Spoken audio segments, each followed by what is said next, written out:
Assalamualaikum warahmatullahi wabarakatuh. Waalaikumsalam warahmatullahi wabarakatuh. Alhamdulillah, terima kasih pada teman-teman yang bersedia datang pada kajian Sabtu sore kita kali ini. Sebelumnya, mari kita buka pada kajian pada Sabtu sore ini dengan membaca basmalah bersama-sama. Kemudian selanjutnya itu pembacaan surat Al-Quran kepada Mas Nasim.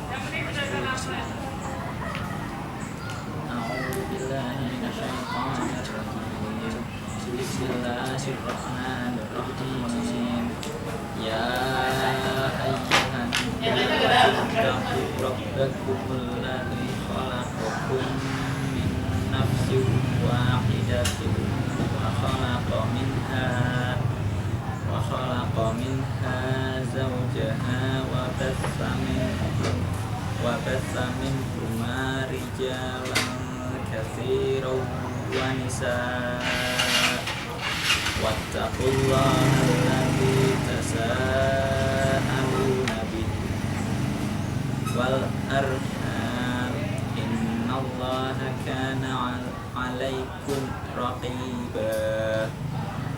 Hai sekalian manusia, bertakwalah kepada Tuhanmu yang telah menciptakan kamu dari seorang diri, dan daripadanya Allah menciptakan istrinya, dan daripada keduanya Allah memperkembangbiakkan laki-laki dan perempuan yang banyak. Dan bertakwalah kepada Allah yang dengan mempergunakan namanya kamu saling meminta satu sama lain, dan peliharalah hubungan silaturahim. Sesungguhnya Allah selalu menjaga dan mengawasi kamu. Terima kasih pada Mas Nasim telah membacakan salah satu ayat Al-Quran. Kita langsung saja masuk ke materi kita ini, yaitu kita kajian bersama Ustadz Karma. Pada Ustadz Karma, kami persilakan. Assalamualaikum warahmatullahi wabarakatuh. Waalaikumsalam warahmatullahi wabarakatuh. Alhamdulillahi wahdah wassalatu wassalamu ala Rasulillah Muhammadin wa ala alihi wa sahbihi wa mawala. Asyhadu an la ilaha illallah wahdahu la syarika lah wa asyhadu anna Muhammadan abduhu wa rasuluhu la nabiyya ba'dah. Alhamdulillah sekalian, sore hari ini kita bisa berkumpul dalam mudah-mudahan kumpulan kita ini mendatangkan berkah.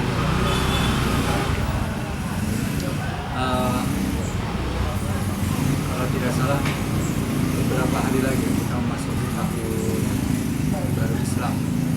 Salah satu Muharram itu hari Selasa atau puasa. Jadi ada yang menarik sebenarnya kalau kita bicara tentang peristiwa yang ada di dalamnya. Jadi kalau kita belajar sejarah, di tahun baru Islam itu ada peristiwa yang disebut dengan hijrah. Jadi Umar bin Khattab itu punya inisiatif untuk menentukan tahun baru Islam itu dalam satu Muharram, yaitu hijrahnya Rasul dari Mekah ke Madinah. Ada pertanyaan yang menarik. Pertama, ada apa di belakang hijrah itu?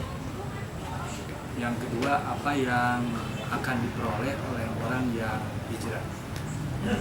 Pertanyaan ini penting karena tidak semata-mata Khalifah Umar itu menentukan tahun baru Islam itu dari fenomena hijrah Rasul dari Mekah ke Madinah. Kalau di dalamnya tidak ada apa-apa, pasti ada apa-apa. Nah, kita bisa melihat mulai dari, kalau Anda rajin ya belajar sejarah, kalau kita rajin juga memperhatikan realitas sosial, ternyata di hijrah itu ada kemajuan. Coba perhatikan dengan baik. Ini saya hanya mereview saja pikiran kita semua. Jadi di dunia ini hari ini itu ada bangsa yang secara ekonomi, mungkin budaya, mungkin militer itu jauh lebih kuat dari negara-negara lain. Itu kita bisa sebut itu negara Amerika. Kalau Anda telisik ke dalam, kita akan menemukan bahwa yang disebut negara Amerika itu kan penduduknya itu hampir 90% muhajir, bahkan mungkin lebih. Orang-orang yang hijrah itu bukan penduduk asli. Artinya ketika orang pindah dari satu tempat ke tempat lain, kemudian membuat sebuah komunitas, tiba-tiba menjadi maju. Dan kenapa orang-orang Yahudi itu maju? Karena memang orang Yahudi itu kan tersebar kemana-mana, tidak tinggal di satu tempat. Nah, dari sini kita bisa melihat bahwa hijrah atau pindah tanpa motif apapun itu ternyata di belakangnya ada kemajuan. Nah, mungkin kita masih, itu kan Amerika, jauh di sana. Saya pikir di kita juga fenomena begitu. Jadi boleh Anda lihat, boleh Anda perhatikan siapa yang sekarang secara de facto menguasai ekonomi, kemudian menguasai budaya sampai media. Siapa coba? Di negeri kita aja. Itu kan orang-orang Cina. Pertanyaannya, orang Cina itu siapa? Lagi-lagi juga muhajir kan gitu. Lagi-lagi bukan penduduk asli. Atau masih belum percaya, gampang. Contohnya, nanti kalau lebaran Anda ya, kalau pulang ke tempat Anda, kalau lewat di Nagreg gitu, atau lewat di tempat-tempat yang ada tanyakan segala macam, kan orang tuh macet di sana. Coba H-5 lebaran, kemudian Anda datang ke Nagreg, kemudian Anda tanya orang-orang yang memacetkan jalan, siapa mereka? Padahal mobilnya kan letternya ada B ya, ada D gitu. Mereka mau kemana tuh? Mereka itu mau pulang. Ternyata siapa mereka itu?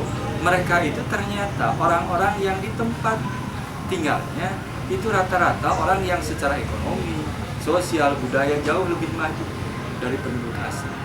Nah, sehingga mereka itu hijrahkan dari kampungnya ke tempat tertentu. Ada Bandung, ada Jakarta.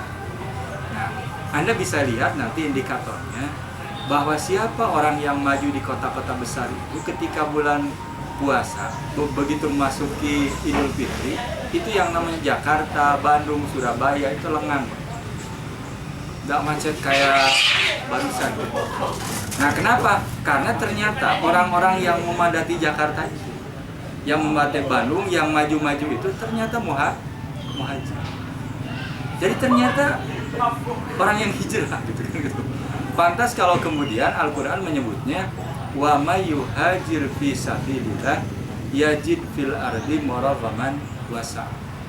Barang siapa yang berhijrah di jalan Allah, dia akan menemukan tempat hijrah yang luas dan rezeki yang banyak.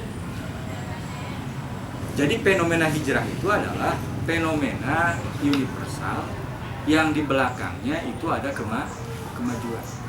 Oleh karena itu siapapun yang mau maju maka harus hijrah kan gitu.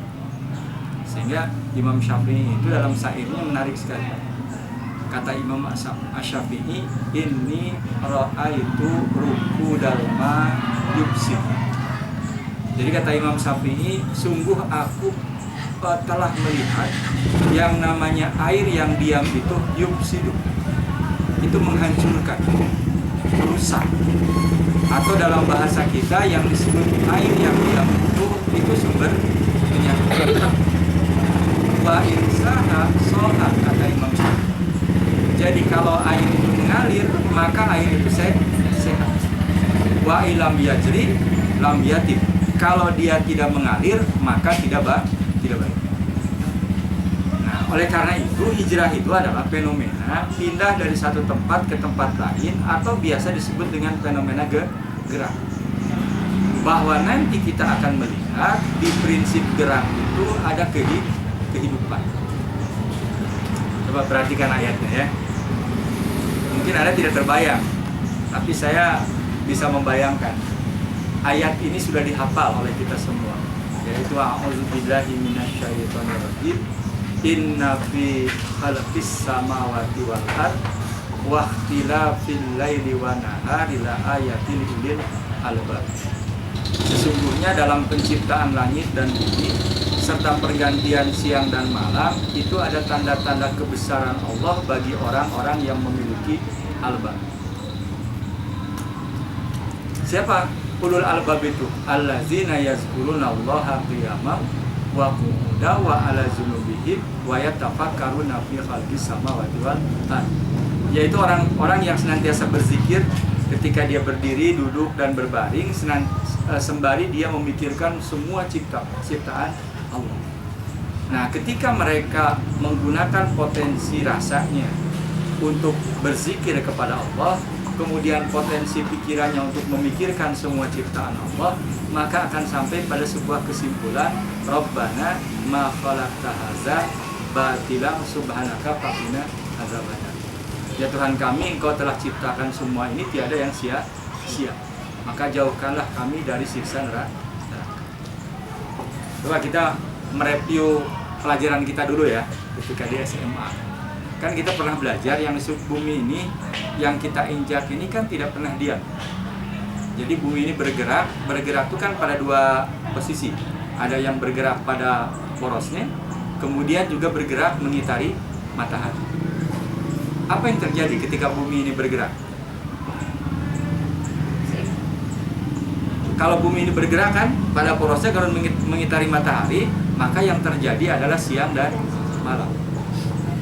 Terus pertanyaannya, apa yang terjadi ketika ada siang dan malam? Nah, jadi pertanyaan di Quran itu begini, bagaimana pendapat kalian kalau bumi ini selamanya siang atau bumi ini selamanya malam? Apa yang terjadi? Kan tidak akan ada kehidupan ya. Kehidupan itu ada karena ada siang dan malam. Jadi begini, ada gerakan bumi, kemudian ada siang dan malam. Karena siang dan malam ada kehidupan. Kehidupan itu kembali lagi pada gerakan. Jadi di prinsip hijrah itu ada prinsip bergerak, dan di pergerakan itu secara makrokosmos itu menunjukkan ada yang disebut dengan kehidupan. Jadi kalau kita belajar kehidupan itu karena memang ada siang dan malam. Kan kita bayangkan kalau malam terus ya, itu kan tidak akan ada fotosintesis kan, tidak akan ada oksigen yang dikeluarkan oleh tumbuhan kan. Kita tidak akan bisa bertahan hidup lama. Atau siang aja terus. Kira-kira gimana? Kalau siang terus kan mungkin di kutub semua mencair. Jadi siang dan malam itu, makanya Al-Quran menyebutkan wal-laili kan, wan nahar, sebab di belakangnya itu ada rahasia. Apa itu rahasia kehidupan? Nah, jadi secara makrokosmos itu yang namanya gerak itu sebagai sebuah prinsip hijrah itu ada kehidupan. Nah, kita bisa tarik ke wilayah yang paling dekat ke diri kita. Umpamanya, boleh Anda rasakan fisik Anda yang senantiasa digerakkan, diolahragakan, dengan yang hanya ditidurkan, kira-kira sehat mana? Sehat yang digerakkan kan gitu. Jadi digerak itu memang ada sesuatu yang luar biasa. Atau tadi seperti Imam Syafi'i, kalau Anda lihat di depan Anda, kemudian ada air, kemudian air itu bersih, tapi tidak mengalir. Kira-kira apa yang terjadi? Jadi kalau di genting nih, ada air jernih, tapi tidak mengalir. Pasti itu sumber penyakit. Jadi sebersih apapun air, kalau tidak mengalir, itu pasti jadi sumber penyakit. Itu tempat hidupnya nyamuk Aegypti, apa itu? Aedes aegypti ya. Nah, tapi bayangkan oleh Anda, mungkin kalau saya orang kampung ya, jadi saya hafal betul itu kehidupan di kampung. Jadi kalau saya menjelang zuhur biasanya suka ke sawah, kemudian mengirim makanan ke bapak yang sedang nyangkut. Ada fenomena menarik. Jadi bapak saya itu kalau dikirim makanan itu suka makan. Sebelum makan itu suka cuci tangan. Di mana coba cuci tangan? Di air yang mengalir tuh. Ya di sana ada apa? Pokoknya banyak macam-macam gitu. Itu. Kemudian makan. Sepengetahuan saya, bapak saya nggak pernah sakit perut. teman saya. Padahal kan itu bukan air bersih ya. Airnya kan ada macam-macam kan gitu. Kenapa itu begitu? Karena airnya mengalir. Jadi kalau di depan rumah kita ada air kotor, asal mengalir saja, itu bisa sehat dan bisa sehat gitu. Kenapa? Sebab dia membawa bibit penyakit sampai ke laut. Nah, tapi tadi sebersih apapun air, kalau air itu tidak mengalir, maka itu sumber penyakit. Itu yang disebut oleh Imam Syafi'i, ini ro'a itu ruku dalma yufsidu. Sungguh aku telah melihat air yang tergenang itu sumber penyakit. Itu bisa merusak. Sementara air yang mengalir itu menyehatkan. Nah, jadi dari sini kita bisa mulai melihat kenapa kemudian Umar bin Khattab itu menentukan tahun baru Islam itu dari hijrahnya. Rasul dari Makkah ke Madinah. Nah, di penentuan itu sesungguhnya ada harapan. Harapannya apa? Harapannya adalah setiap kita memasuki tahun baru, maka kita memasuki dunia baru, dan tentu di sana ada harapan sesuatu yang baru yang lebih baik. Ya, jadi sekali lagi fenomena hijrah itu ada fenomena gerak, di gerak itu ada kehidupan, di gerak itu ada kebaikan, dan itu ditunjukkan oleh Allah dari mulai dunia makro kosmos sampai pada dunia mikrokosmos. Nah, oleh karena itu nanti yang disebut dengan hijrah itu pindah dari satu tempat ke tempat lain, itu ada prinsip gerak. Oleh karena itu pantas kalau kemudian tadi Anda menemukan ada fenomena bangsa, kemudian suku, kemudian etnis atau personal yang relatif lebih maju adalah orang-orang yang hijrah. Jadi Anda bisa melakukan penelitian lah ya di komunitas-komunitas tertentu. Semuanya di sana ada komunitas Muhammadiyah. Kemudian Anda coba diteliti. Itu biasanya silang. Yang mengembangkan itu adalah orang-orang yang hijrah. Bahkan kemarin kita diskusi mengidentifikasi anggota dewan yang ada di Jawa Barat, kemudian yang ada di Bandung. Menarik. Orang Sundanya cuma 20%. Yang lain itu orang luar, saya tidak tahu di Jawa ya. Saya tidak tahu itu. Tapi kalau di sini kenapa mereka masuk ke lembaga itu? Ada melalui Persatuan Islam, Muhammadiyah, ada NU kan gitu. Nah, tapi di dalam mereka punya atau Anda coba lihat calon-calon Demokrat yang di mobil-mobil itu. Ada orang Batak, segala macam. Itu jarang-jarang. Kenapa? Karena memang itu ada yang disebut dengan strategitas. Kalau orang itu pindah. Itu yang pertama. Jadi jawaban yang pertama, kenapa kemudian hijrah itu dipakai tonggak oleh Umar bin Khattab untuk menentukan tahun baru Islam? Karena di sana ada harapan. Harapannya apa? Harapannya begitu kita memasuki tahun baru hijrah itu, kita mestinya lebih maju dari sebelumnya. Nah, oleh karena itu Imam Al-Ghazali kan menyebutnya begitu. Kalau hidup ini tidak ada gerakan ya.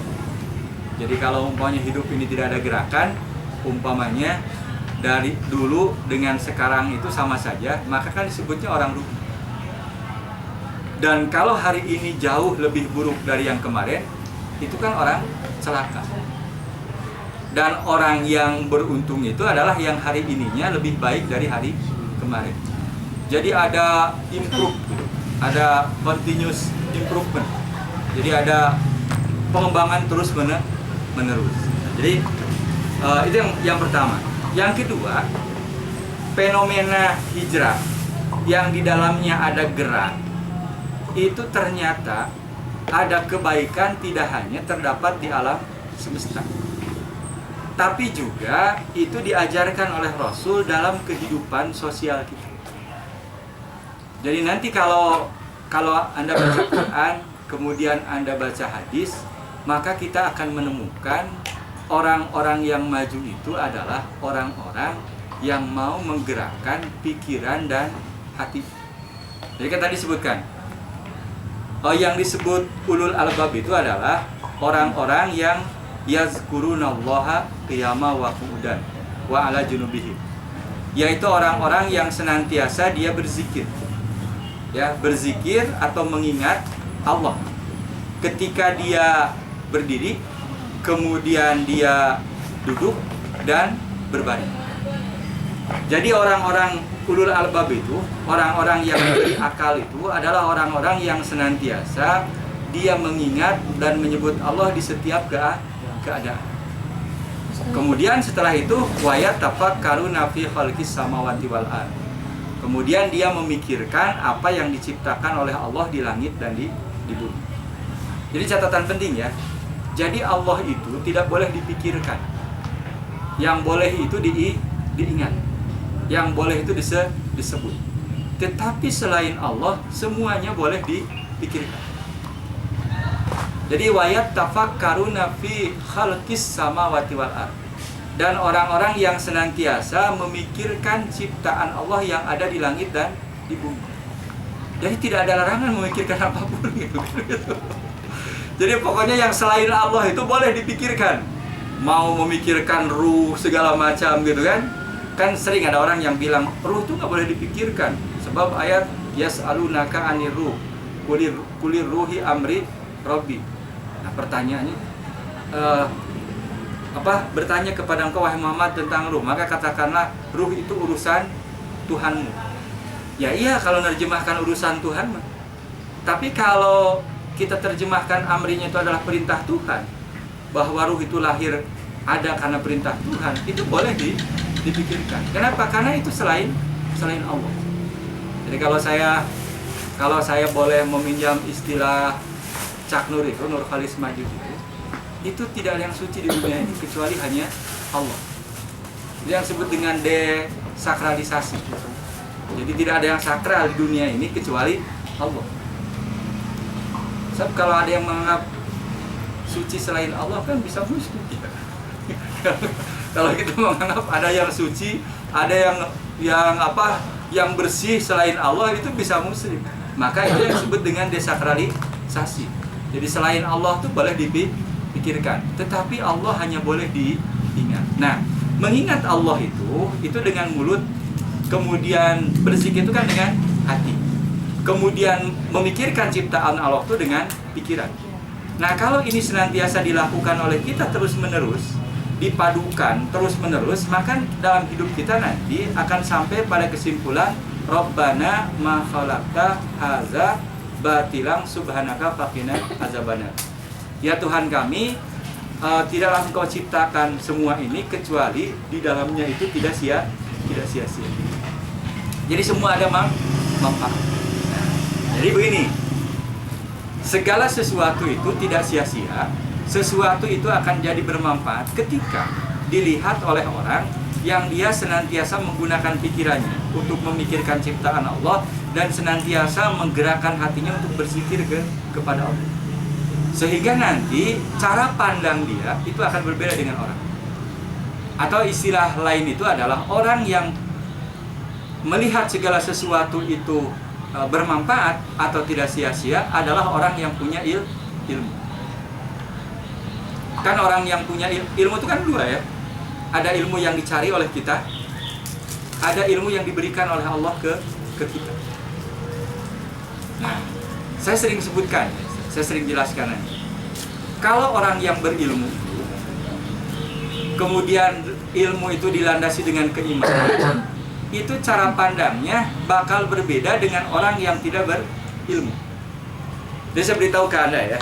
Jadi keberuntungan orang yang berilmu itu dua. Pertama, cara melihatnya berbeda. Kemudian ketika dilihat oleh orang lain juga berbeda. Coba perhatikanlah. Kalau Anda bertemu dengan orang, sama laki-laki, sama tua, yang satu berilmu, yang satu tidak berilmu, kira-kira respek Anda ke yang mana? Artinya dilihat orang berbeda. Dan cara melihat juga berbeda. Jadi saya ke Singapura ketika itu ya. Kemudian guide itu memberi penjelasan sebelum makan itu. Jadi bapak-bapak, ibu-ibu katanya, kalau bapak mau makan, kalau ibu mau makan, itu dicicipi dulu. Kalau sudah senang, silahkan ambil sebanyak. Kalau sudah, jadi jangan sampai ngambil dulu banyak, tapi tidak enak, kemudian disisakan. Kenapa? Karena dilarang itu menyisakan sampah. Jadi dilarang tuh menyisakan makanan itu. Apalagi kalau Anda masuk ke restoran-restoran muslim di Singapura itu sudah ada bacaan. Sesungguhnya innal mubazirin, sesungguhnya orang yang membazirkan makanan itu adalah saudaranya setan. Itu di Singapura itu. Tapi saya tidak menemukan di restoran yang ada di Indonesia itu. Oleh karena itu pemberitahuannya itu harus dicicipi dulu. Kalau sudah enak baru diambil, kemudian diharapkan itu habis makan itu. Nah, artinya tidak boleh menyisakan sampah. Nah, kalaupun ada sampah yang tersisa, menarik. Saya tanyakan ke guide itu sampah-sampah itu dikemanakan? Sebab kita lihat di jalan-jalan itu kan bersih. Nah, ternyata sampah itu diambil oleh mobil, kemudian dibawa ke pinggir pantai. Di pinggir pantai itu ada pabrik. Itu namanya PLTSA, itu pabrik tenaga listrik sampah ya, pembangkit tenaga listrik dari sampah. Kemudian diolah di sana. Itu kan sebagiannya itu jadi energi, kemudian yang lainnya jadi kompos. Coba. Kalau Anda jalan-jalan ke pasar subuh, kemudian lihat sampah, yang terbayang apa? Kan menjijikan kayak gitu. Kenapa padahal kan sampahnya sama ya. Itu juga sampah, ini juga sampah. Tapi ternyata yang pertama Rabbana ma khalaqta hadza batilan, yang ini malah menjijikkan. Nah, jadi sesungguhnya kalau orang yang berilmu melihat segala sesuatu, jangan-jangan itu tumpukan duit gitu kan sampah itu. Kalau kita kan sesuatu yang menjijikan. Kenapa? Karena kita menggunakan atau menggerakkan pertama pikiran, yang kedua menggerakkan hati, maka sampai pada kesimpulan itu. Oleh karena itu ayat tadi itu berhubungan dengan itu. Jadi pergerakan bumi itu, kemudian siang dan malam, kemudian ada kehidupan, itu terkait dengan menggerakkan pikiran dan juga menggerakkan perasaan. Nah, oleh karena itu sumber kehidupan, sumber kemajuan itu ada pada senantiasa kita menggerakkan pikiran. Nah, nanti menggerakkan pikiran atau berpikir itu kan macam-macam. Jadi kan Anda juga sekarang sedang berpikir. Apa sama dengan ketika orang berpikir mengerjakan matematik? Kan beda. Jadi berpikir itu nanti ada yang berpikir teratur itu.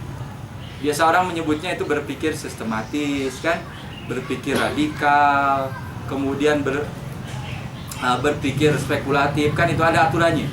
Nah, sehingga kalau orang mencari ilmu kemudian dia berpikir, biasanya berpikirnya itu ada aturan. Sebab ketika saya melamun juga sesungguhnya sedang berpikir, tapi kan kemana kan gitu. Nah, jadi dari sini kita sudah mulai melihat bahwa di hijrah itu ada gerakan, di gerakan itu ada kehidupan, dan siapapun yang mau hidup lebih baik maka itu harus menggerakkan pikiran dan hatinya. Jadi yang disebut dengan yarfa'illahu allazina amanu minkum wallazina utul ilma darajat. Itu adanya di ilmu dan keimanan. Nah, itu yang kedua. Jadi kita sudah melihat di hijrah itu ada sesuatu yang luar biasa. Kemudian yang ketiga, ternyata fenomena menggerakkan sesuatu itu mendatangkan kebaikan ada juga pada kehidupan sosial kita dengan orang lain. Apa coba? Itu berbagi. Jadi ketika Anda punya kelebihan harta, kelebihan ilmu, kemudian di-share ke orang lain, itu sesungguhnya Anda sedang menggerakkan, sedang menghijrahkan gitu apa yang kita miliki, dan tentu itu akan mendatangkan kebaikan. Contoh yang paling gampang begini, Anda hafal Al-Fatihah, kemudian hafalan itu, ilmu itu di-share ke orang lain dengan cara mengajar anak-anak. Saya mau tanya, berkurang apa tidak?